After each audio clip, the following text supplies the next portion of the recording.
Hi, my name is Justin Sotomayor, and this is my presentation on ATP pathways for our CAP 1 in Kinesiology 516. So what is ATP? ATP is energy that is oxidized from macronutrients and channeled through energetic substance, which makes ATP. It is the function that all cells require for energy, so it helps our body do everything that it needs to do, and it is what drives our body to do any actions that happen in our body that require energy is the role of ATP. We get ATP from protein, fat, and carbohydrates, which do not quickly release energy as soon as we start sweating. It does not just release all its energy into our body. It is a slow release and it is constantly happening, so we have storages of ATP when we need them and not instead of just when activated. And it's conserved and it happens throughout our body at all times, and only 40% of potential energy in food is transferred to ATP. The rest is in waste and is taken out with H2O. So ATP we see down here to the right is what it looks like. It's used for nerve transmission, muscle action. Anytime that you are doing an action, let's say you're doing curls, ATP is getting sent to your bicep muscles so they can contract and take the energy to lift the weight that you need to lift. And then respiratory, digestion, and glandular secretion is all the form of ATP and how it is used. Energy release of macronutrients, according to our textbook, in order of use, carbohydrates are the first thing which goes through glycogen and glucose storages, which are the most accessible. They are the first thing we go to for any type of energy, but they're also depleted through quickly, up to 10 seconds of full exertion, and our carbohydrates are going to stop working. Then you have your fat, which is most efficient, produces the most ATP, but they're also harder to access and is usually longer in our workouts. So marathons and stuff like that is when fat is going to be utilized the most. And protein is a last resort. It's hardest to access. Again, extreme marathons or starvation, stuff like that, is when protein will start being acclimated, but it's the least effective and the last resort. There's 3 stages of how your ATP and everything's digested and broken down. Stage 1 is the digestion and absorption, so it's breaking down of the food and absorbing it into ATP and then going through putting the rest in waste. And then degradation of subunits into acetyl-CoA, which is what drives all of the cycles. And then the oxidation of CO2 and into H2O, which helps go through all its processes. Again, we see our 3 stages over here to the left. And for proteins, when you break it down to macronutrient, the macronutrient is amino acids, which skips a lot of this part, which makes it not as effective and not as accessible. And you get into pyruvate and your acetyl-CoA in the citric acid cycle, and then you get rid of the nitrogen in your waste products. Again, protein, least effective, hardest to access. Carbohydrates, most effective, not most effective, easiest to access, easiest to get through. And then it breaks down into simple sugars, and then which is glucose, and then you go into glycolysis, which you start getting your first part of ATP and NADH, which helps with ATP. Then goes pyruvate, your acetyl-CoA, your citric acid cycle, and you get more ATP in your citric acid cycle, and then your electron transport chain, which gives you more ATP. And then fats breaks into glycerol and fatty acids, which goes in here, but then acetyl-CoA citric acid cycle, which we will get into explaining more in this presentation. And you see how it kind of all breaks down the 3 different types, with carbohydrates being the fastest and most effective. Carbohydrates supply around 1/3 of our body's energy for light to moderate activity, again up to around 10 seconds, so you have your 100-meter sprints, 200-meter sprints, 400-meter sprints, heavy lifting of like 1 or 2 reps. All of these things are what are going to access carbohydrates the most. In comparison to fatty acid, it happens a lot more quickly, and it is a significant power production from your glycogen stores, so it's easy to access, easy to give you that immediate punch of energy.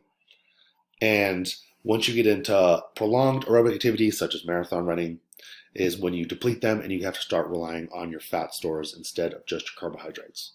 And carbohydrates are the main thing that help your brain function and your central nervous system, and blood glucose is used for the brain. So around 8 days, the brain starts to adjust. If you are in a low carb or deficit, it'll start using fat, such as people that are in ketosis and things like that.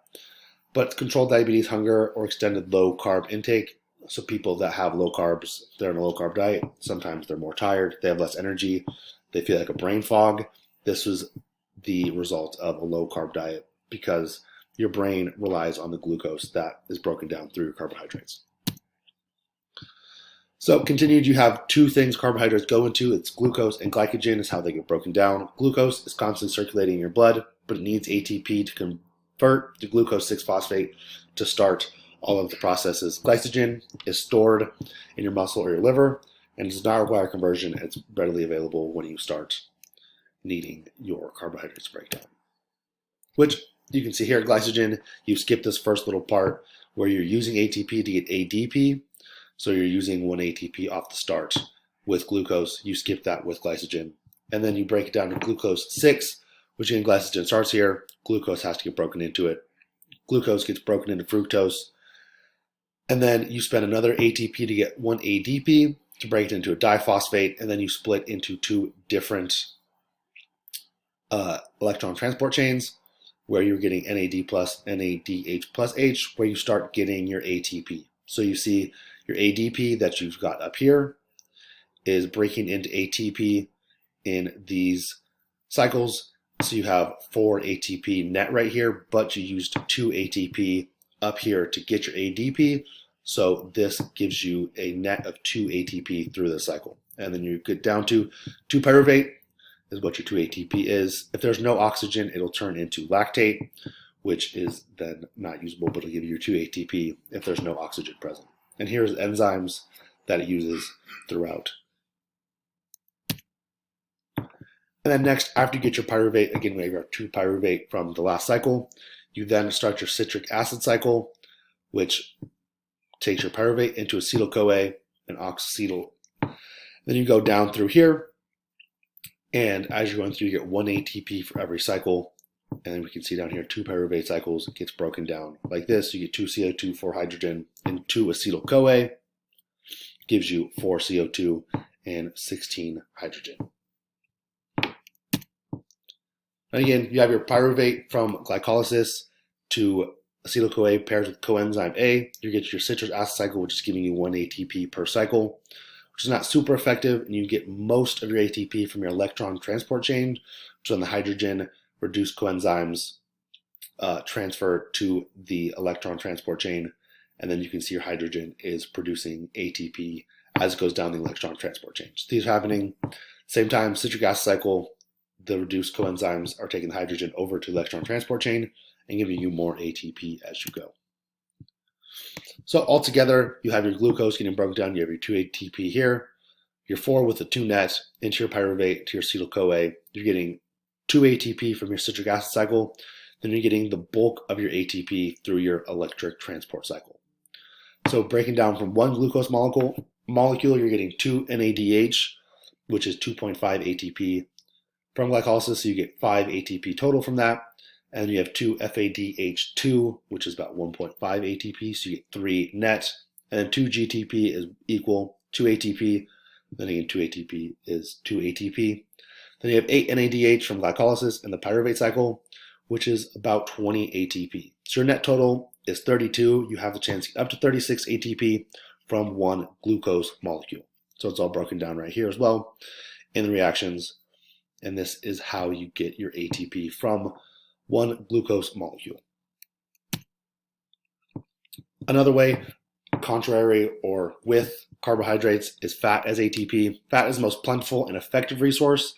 But as mentioned earlier, it's the hardest to access because, not the hardest to access, second hardest to access as it takes some time to get there. It's a long, extended workout process instead of carbohydrates being actively available. Before it's digestible, it must be transported to the muscle tissue. And when it's broken down, you can see up here in this example, we have the abdominal, and the fatty tissue in there has 50,000 to 100,000 kilocalories, which is enough to power about 25 to 40 marathon runs, which is actively available in our body, but it needs to be broken down, transported around. So it is hard to get to and not readily available when we need it. When this breaks down, you break it into fatty acids, which goes into your blood and then gets taken into your muscles through fatty acid. And oxygen also comes down the electron transport chain to give you ATP. The fatty acids get taken in acetyl-CoA, in the citric acid cycle, electron transport, and then ATP. But also when it breaks down, you get glycerol, which we talked about, which is glucose, and then acetyl-CoA citric acid cycle to produce your ATP. So you have two different ways that fat is broken down, that it is giving you your ATP, the fatty acids being the most effective, and then obviously the glycerol and glucose, which we talked earlier, is more readily available, but not as effective in giving you ATP. So you have the beta oxidation, which is for fats and doesn't contribute to carbohydrates. So you have step 1, dehydrogenase creates FADH2 and a fatty CO with double bond in the trans configuration, which is right here. And then you hydrate it across the double bond on carbon 3 in the L configuration, which we see right here. And then you add oxygen to make a ketone, which is fat, so ketone, ketosis. And then we see cleavage to release acetyl-CoA and fatty acid and 2 carbons shorter than the starting one. So we see that right here. And then it repeats. And this is how beta oxidation will go until there's only 2 carbon units remaining, which is the breakdown of fat. Then we have it right here all together. So when it breaks down, you have the fatty acids go into beta oxidation and then the electron transport chain. And then you also have some of them go into joining the glucose.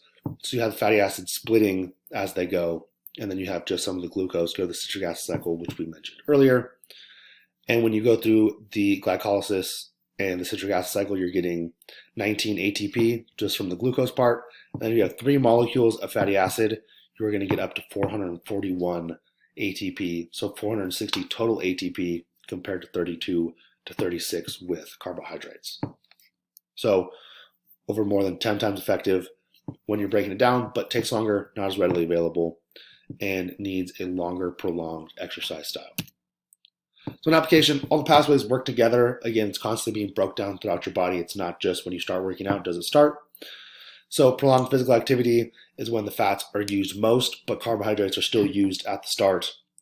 Versus sprints, fats aren't going to be used much, if at all, when your carbohydrates are going to be the main thing relied on if you're running sprints.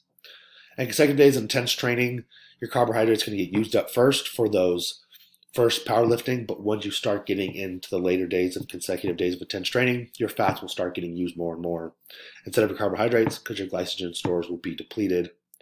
And then same thing if you're fasting.